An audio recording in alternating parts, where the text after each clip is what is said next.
जी अस्सलाम वालेकुम दोस्तों, की हाल है जनाब? ठीक हो? है जनाब, तो मैं एक जोड़े का शौक करा रहे हैं। कबूतर थोड़े क्रीच सन, लेकिन फिर भी मैं चलो शौक कराइए। उस्ताद अब्दुल हलीम खान साहब कराची वाले, उन्होंने जनाब ये प्योर कमगर साढ़े लिए गिफ्ट भेजे।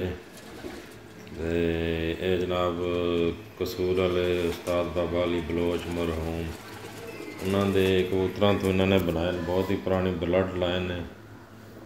छोटे शौक करा रहे हैं, लेकिन कबूतर थोड़े ना करीच है चल, इस वास्ते उसका मज़ा नहीं आ रहा है। जनाब प्योर कमगर जोड़े का शौक करा रहे हैं। पट्ठा पट्ठी इंशाल्लाह ये थोड़े गहरे हो जाएंगे अगे जाके। पहले तक के दिन दस्ता पहला तो साफ किया ने, अगे जाके थोड़े और छाप गहरी हो जाएगी।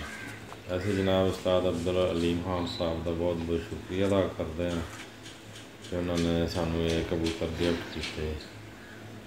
ठीक है जी दोस्तों, अल्लाह हाफिज़। शौक करो।